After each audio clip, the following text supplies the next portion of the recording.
show you something about my first most important settings on Windows Explorer. The moment I get a new computer or the moment I reinstall my computer, like fresh reinstall, right? These are my most important settings. I don't know how they mean to you, but to me, they actually mean to. So first, I'm going to start with the preview panel. As you can see on the list, I'm going to start with the preview panel. Any folder is okay to do, but I'm just going to navigate to one of my favorites. That is where I have all my designs and some folder in there too. So what we are trying to do, or what I am trying to show you, is different ways to display files. I think I already put this here. By default, it comes like this. Now when you click on a file like this one, you see you have the preview panel. This is the preview panel. It simply displays the same file that you can also actually see here. So it's almost pointless because you can actually see it and you can just double click and open. And what if you want to get more details about the file?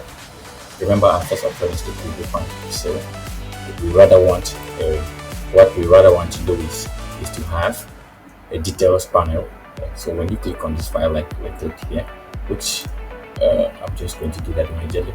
I'm running Windows 11, but if you're running anything from Windows 7 up to 11, you should be familiar with this. Wherever you find the three dots, it's usually settings, no matter what. So what we're going to do now, we're going to click on the preview in the folder in which you're open, that you're actually working within.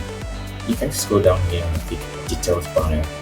When you get details panel, it means you want to click on the file and have full details of what the file is, the size, the creation date, and all of that. And if you want to go further, you still have the option to click on the properties instead of the usual, like right clicking and scrolling down. Now Windows 11 just made it worse by adding more options to the list. And it's actually, I really going to enjoy this. I think this should be on the first page. Usually when people are right clicking on the file, it's either to delete, rename, copy, send, paste, anything or properties. Yes, but you see the list for Windows 11 is actually a little bit different than I really don't like it. Well, as it is, whichever you're using, you should be familiar with it. So you see the advantage of this. Now when you click, you can see the full details and even the file extension. You see, even the file extension. We're going to get the file extension so you are fully aware of the file you want to work with without having to open it. So this is what I do. First, I make sure that all my files can display in a detail panel, as details, with details, whichever of them. And the next thing we have on the list here is what do we have today? We have folder expand options. Now we're already in a folder. If you look on the left side of my screen here, you notice I can only have my drive C, my drive D, and then I have network, and then I have my files. You also notice there are no other folders expanded, and this makes it a little bit difficult sometimes to search files.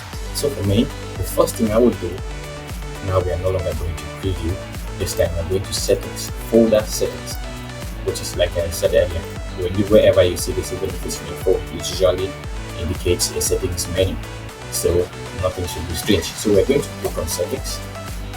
Whichever operating system you're using, on Windows XP it should be a little bit different. I think the first option should just tell you folder settings. Still, yes, settings. It's quite a long time since I used it. First, I would also use this first opportunity to show you this one's privacy.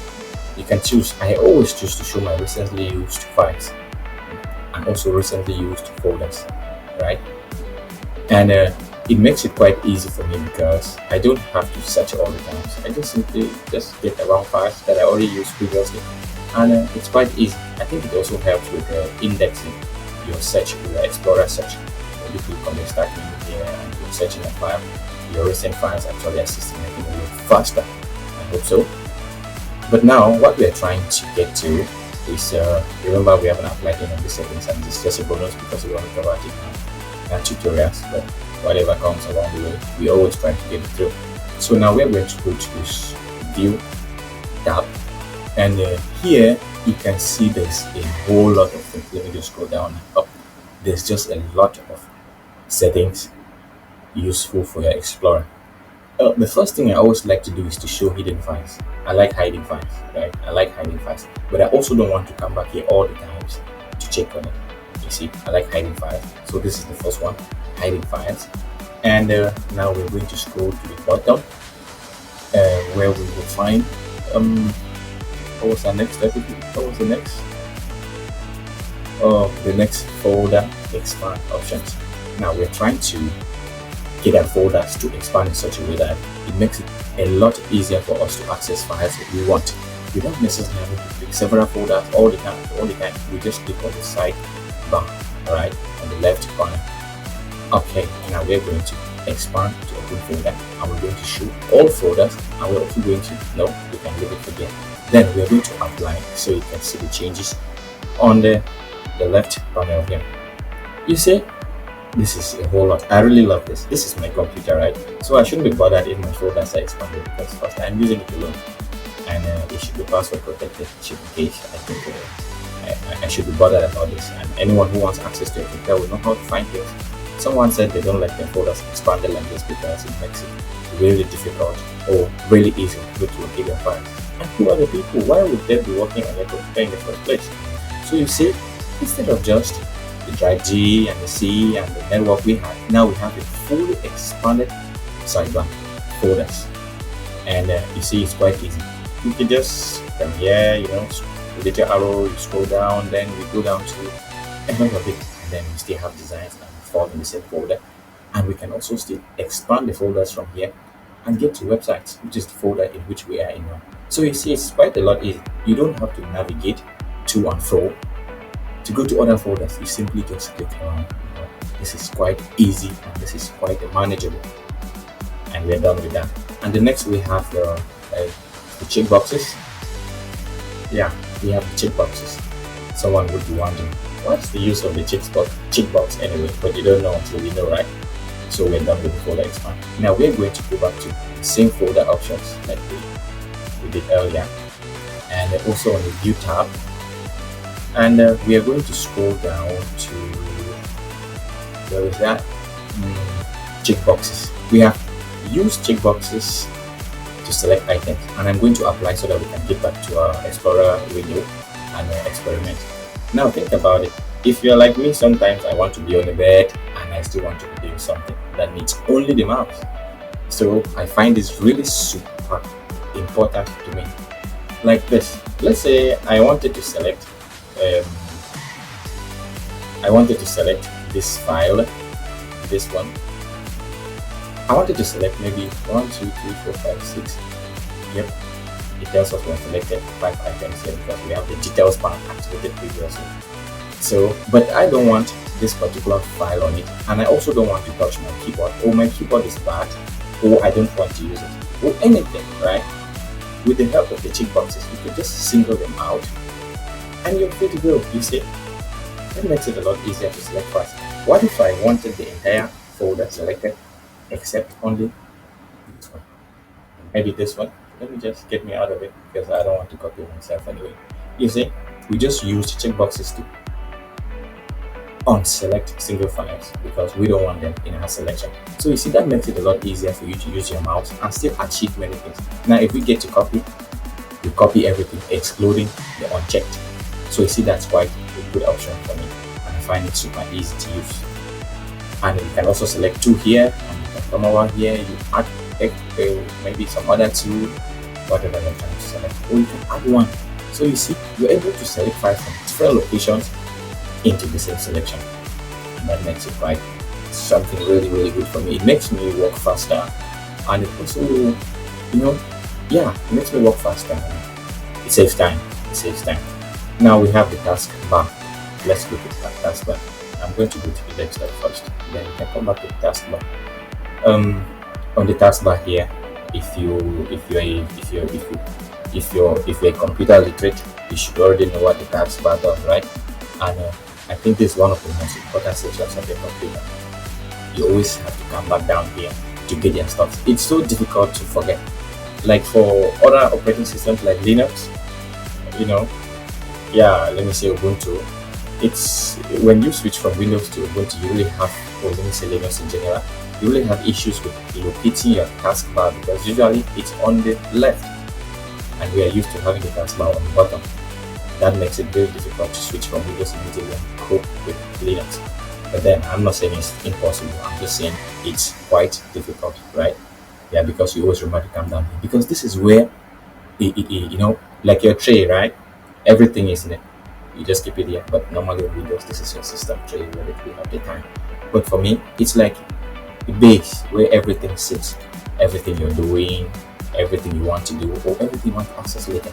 If you look at it here, all these icons are added here because I want to access them quickly. Now I'm going to undo this. To undo this, I don't need Microsoft to-do list. So you see, you can just simply remove all the ones you don't like. I'm going to unpin this for tutorial sake, and I'm going to add it back again because I frequently use my LinkedIn account. So you see, my desktop is quite empty because I actually have a lot of icons and I have to hide them. And it's quite very easy. You locate your icons here, you pick one you want to add to the taskbar, and it's so easy. You can pin to start, and also you can go to more options. I don't know if Windows has that, pin to start, and then you can also pin to somewhere. Okay, just look through, and then we are definitely going to find something. Okay, if we can't, then we could also come to the start menu, and let's just go back to the to do Microsoft to do, and we can pin to the taskbar. So we just added it back there, right? You should not be bothered about maybe adding too many because first, when you accumulate more than one window of the same kind, they always pile up together. So if I open another Windows Explorer window, like maybe I could open in a new window. Not necessarily. When you open more of them, they pile up here, so you can always just go back and then select the particular one you're working on. This is to cut time, right? And you see, it makes it quite really easy for you to access your stuff. You see, and also remember to there's this option, the taskbar settings. You can always set your taskbar to do whatever you want. Like maybe you want to switch from the desktop mode to the tablet mode. You can also set things like task view. See, we hover it, you're able to see stuff. Hover, you're able to see stuff. You also hover here, Windows spec. You can actually be able to see the desktop without having to click it. Why is it not showing? Well, it's supposed to show over here. You click on this to go back to the desktop completely. So you see, this is quite easy, and you can always do this. You can always come in here. There's chunks and chunks of settings here for you. You see, a lot of them. So you can also have the task preview or the widget. You can turn it on. You can turn on the chart. You just add anything. Just add things just as much as you need them. So you just make sure the bottom is set enough for you to work on. And the last one, if I'm not mistaken, is the desktop. First, I had to hide all this stuff because I didn't want to. I have a lot of things on my desktop, and if you are like me, you definitely know there's no way to escape this. Yes. When it comes to tech, your desktop is always full. You don't know exactly why, but you don't know also what to take away. You see, so it's like this. And what is important about my desktop anyway? It's not about the icons or the applications installed in there. It's about what's on my screen. There's always a vision. You see, I like my desktop carrying out my message and my vision and my dream and my career at the same time. Like you can see my desktop background here. I want that every time I turn around and see it, I remember what I'm supposed to do today. Just as simple as that. For somebody, you may be like, is that supposed to be something you'll be telling us? But then, nothing is less important, right? Unless it's not actually important for the individual. But I'm sharing with you my top 5 settings that are really, really much important here. If I should bring back my icons, you will notice that I placed them in a way that is actually easy for me to locate, though there are so many icons. But then I know what is on this side, I know what is on this side, I know what is on this side. Though my screen is also bigger, but it really doesn't matter. You can reduce the quantity of the icons and you can always do the same thing. So that is no excuse for you, right? So I think we've covered it all. And I can promise you that if you implement these settings, you are definitely going to enjoy your Windows Explorer. Yeah, it makes it really, really easy to work with. I'm always doing something, so my computer is never free. Usually tutorials like this are still running too sluggish. Sometimes, most of the time, there's always something running. I'm always doing something. So for today, guys, I think this should be good. And you should be able to do this on your own. You should be able to do this on your own. So I'll leave this on Windows. So thank you, and share, like, subscribe, and invite your friends. Make this go viral. There are people who need this, but they are relying on you to share, share, share, share. Thank you. Have a nice day.